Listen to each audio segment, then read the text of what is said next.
बड़ी खबर इस समय की आपको बता दें, नीतीश कुमार को एनडीए विधायक दल का नेता चुन लिया गया है। नीतीश कुमार को अभी अभी एनडीए विधायक दल की जो बैठक चल रही है उसमें सर्वसम्मति से अपना नेता चुन लिया गया है, यानी कि 10वीं बार नीतीश कुमार 10वीं बार मुख्यमंत्री पद की शपथ लेने वाले हैं नीतीश कुमार बिहार के।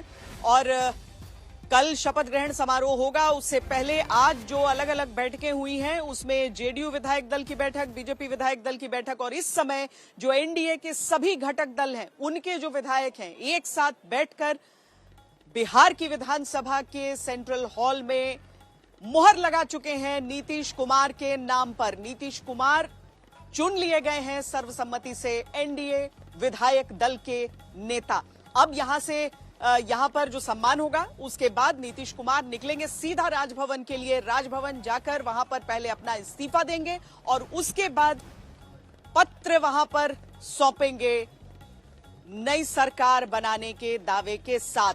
202 सीटें एनडीए ने इस बार हासिल की हैं, अप्रत्याशित ऐतिहासिक 202 सीटें, और वही 202 विधायक बैठकर निर्णय ले रहे थे अभी।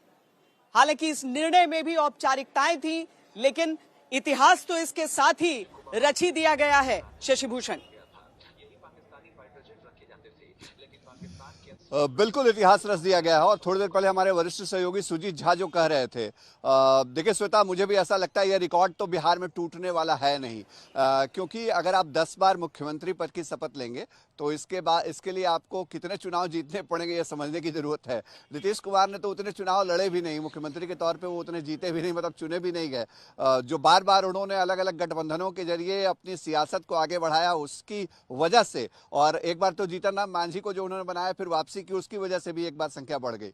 तो नीतीश हैं। और मुझे याद है जिस दिन जनादेश आया, प्रचंड बहुमत आया, एक पोस्टर लगा था जेडीयू की तरफ से कि बिहार का मतलब नीतीश कुमार। तो फिलहाल वो चीजें प्रासंगिक दिखती हैं। अंदर की जो तस्वीरें आई हैं वो हम लगातार दिखा रहे हैं अपने दर्शकों को। चिराग पासवान और जीतन राम मांझी दोनों के बीच जबरदस्त केमिस्ट्री देखने को मिली है। एक दौर था जब हमने बयान भी देखे थे, लेकिन अब जो है वो कह सकते हैं कि सब कुछ बदल चुका है। नीतीश कुमार नेता चुन लिए गए हैं और जो प्रस्ताव है वो सम्राट चौधरी ने दिया है, नीतीश कुमार के नेता चुने जाने का प्रस्ताव। सम्राट चौधरी जो बीजेपी विधानमंडल दल के नेता हैं, उन्होंने सबसे पहले प्रस्ताव रखा। उन्होंने कहा कि आज हमारे एनडीए विधानमंडल दल की बैठक है, हम अपने नेता का चयन करने वाले हैं। प्रचंड जीत जो मिली है एनडीए को, इसके लिए उन्होंने धन्यवाद दिया है, धन्यवाद का भी प्रस्ताव दिया। एनडीए के घटक दल के नेताओं को भी धन्यवाद का प्रस्ताव दिया। और इसके बाद जो समर्थन करने वाले लोग हैं उसमें विजेंद्र यादव पहला नाम है, जेडीयू के सबसे सीनियर मोस्ट विधायक, नीतीश कुमार के कैबिनेट के सहयोगी, सुपौल से आते हैं। विजेंद्र यादव ने सम्राट चौधरी के इस प्रस्ताव का समर्थन किया। और उसके बाद राजू तिवारी जो प्रदेश अध्यक्ष भी हैं, विधायक दल के नेता हैं, चिराग पासवान की पार्टी लोक जनशक्ति पार्टी रामविलास के, उन्होंने भी अपनी तरफ से समर्थन किया। और विजय चौधरी, उन्होंने अंदर जो कहा है वो भी मैं बता देता हूं आपको, अपने दर्शकों को। जेडीयू की तरफ से सीनियर लीडर विजय कुमार चौधरी ने कहा है कि महिलाओं ने मतदान में इस बार रिकॉर्ड कायम किया है। एनडीए को महिलाओं और युवाओं का सबसे अधिक समर्थन मिला है। एनडीए की बैठक में हम फैसला करते हैं कि नीतीश कुमार के नेतृत्व में हम फिर से सरकार बनाएं। नीतीश कुमार को नेता चुना गया, साथ ही साथ प्रधानमंत्री नरेंद्र मोदी का आभार जताया गया है श्वेता। और ये कहा गया है कि प्रधानमंत्री की जो नीतियां रही, केंद्र सरकार का जो सहयोग रहा, जो एनडीए की जीत में प्रधानमंत्री ने अपनी भूमिका जिस तरह से सुनिश्चित की है, इन तमाम बातों के लिए आज एनडीए विधानमंडल दल की बैठक में उनका भी आभार जताया गया है। तो अंदर से जो खबरें हमको मिल रही हैं वो खबर हम आपको और अपने दर्शकों को आपके जरिए बता रहे हैं। श्वेता, तो ये पूरा ब्यौरा आपने सुना कि भीतर सेंट्रल हॉल में किस तरह की तस्वीर चल रही है, किस तरीके की पिक्चर चल रही है, जिस पिक्चर का जिक्र सुजीत जी ने भी किया। लेकिन सुजीत जी, ये भले ये कहा गया कि एक नैसर्गिक गठबंधन है जेडीयू और बीजेपी के बीच, अब उसमें बहुत सारे वो किरदार मसलन सम्राट चौधरी नाम का प्रस्ताव अगर देते हैं, अगर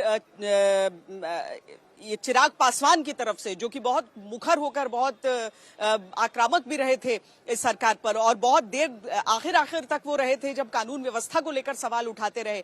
लेकिन आज ये 202 का आंकड़ा, मतलब जो जीत से बड़ा मरहम, जीत से बड़ा यूनाइटर, एक साथ जो लेकर जो एकीकरण कर देता है सबका, उससे बड़ा कुछ होता नहीं है।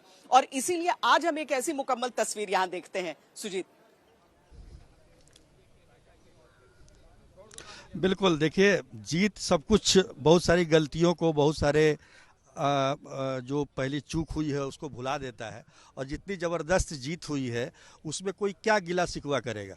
सबको मिला है, भगवान ने सबको दिया है छप्पर फाड़ के, तो ऐसे में गिला शिकवा करने का कोई अभी समय है नहीं। अभी तो हर्ष और उल्लास का है। और ख़ास तौर पर आप चिराग पासवान को देख लीजिए, पहली बार एनडीए के साथ विधानसभा का चुनाव लड़े हैं। लोकसभा का चुनाव लड़ते रहे हैं, लेकिन विधानसभा का चुनाव मतलब नीतीश कुमार के साथ लड़े हैं। एनडीए के साथ उन्होंने 2015 में लड़ा था, पर नीतीश कुमार के साथ वही चिराग पासवान 2020 में अलग लड़ते हैं, और हर उस सीट पर लड़ते हैं जहां पर जेडीयू के उम्मीदवार खड़े हैं, जिसकी वजह से 30-35 सीटों का नुकसान होता है।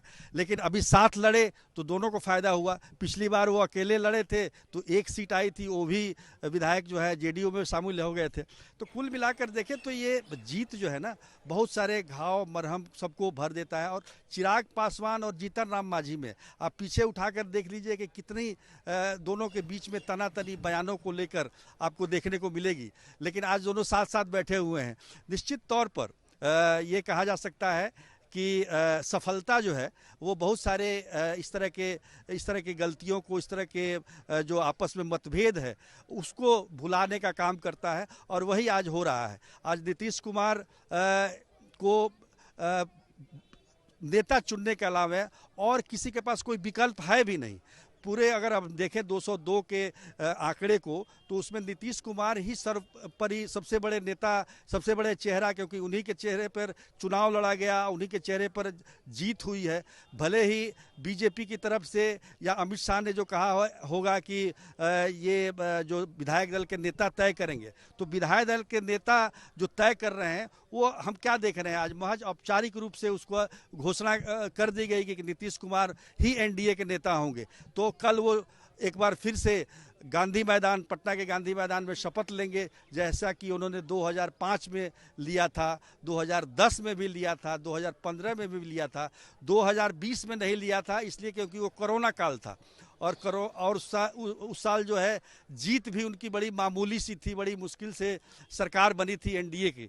तो इस बार फिर उन्होंने उस इतिहास को दोहराया है और वो गांधी मैदान में वो शपथ लेने जा रहे हैं। तो निश्चित तौर पर अभी जितने भी घटक दल हैं, और सबसे बड़ी बात की सफलता मिली है और बड़ी ज़बरदस्त स्ट्राइक रेट के साथ मिली है। सबको अच्छा मिला है, मतलब किसी को खराब अंक नहीं मिला है, सबको डिस्टिंक्शन से सब पास हैं। तो ऐसे में खुशी होना स्वाभाविक है। और विपक्षी दल आप देखिए कि कितने में मिला जुला कर देखिए तो सबसे बड़ा जो विपक्षी दल था वो 25 अंकों पर सिमट गया।